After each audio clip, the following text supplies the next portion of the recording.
La ministre, la parole est maintenant à Madame Cécile Untermaier.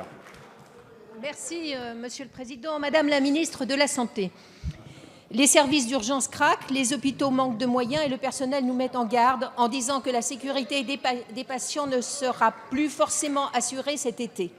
De nombreux médias relaient cette situation de crise et dans le meilleur des cas, des patients souffrent et attendent des heures dans un couloir, une simple radio. Je tiens les témoignages à votre disposition. Des urgences sont fermées dans des hôpitaux, dans la Drôme par exemple, à Saint-Vallier, fermées la nuit pendant tout l'été, mais désormais fermées aussi le jour au mois d'août. Des services d'urgence seraient transformés en centres de soins non programmés, où les soins urgents non vitaux devraient être assurés par des médecins, pas forcément urgentistes. Nous attendons. En réalité, les hôpitaux sont confrontés aux tensions de démographie médicale et les réorganisations ont trouvé leurs limites. Le rapport parlementaire qui vous a été remis dernièrement préconise finalement que les médecins de ville travaillent plus ou différemment pour désengorger leurs urgences, alors que c'est précisément le manque de médecins et leur saturation de travail qui conduisent les patients à se diriger vers les urgences.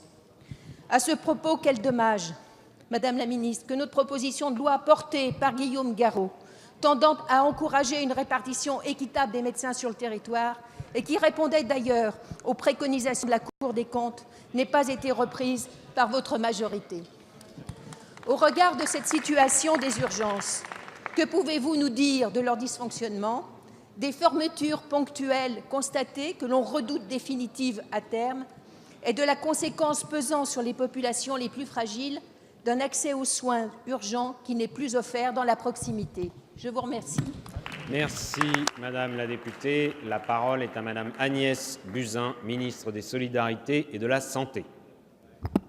Merci Monsieur le Président, Mesdames et Messieurs les députés, Madame la députée Cécile Untermaier, merci de faire encore la lumière sur la situation des hôpitaux et des urgences, car il est vrai qu'elle est aujourd'hui compliquée en période estivale, mais des solutions sont apportées. Il est vrai que l'organisation sanitaire aujourd'hui repose beaucoup sur les services d'urgence qui font l'interface entre la ville et l'hôpital. En 20 ans, je rappelle que le nombre de passages aux urgences est passé de 10 millions à plus de 20 millions et que tous ces passages ne sont pas justifiés par des urgences vitales.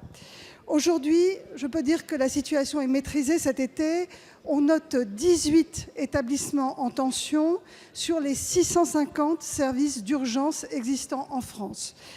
Il existe un afflux saisonnier sur lequel les établissements anticipent, notamment dans les zones touristiques où ils recrutent des médecins pour des CDD de 3-4 mois. La médecine de ville s'organise avec des listes de garde, notamment dans les zones d'afflux touristique. Et l'article du Monde d'hier ou d'avant-hier mettait en lumière des tensions démographiques.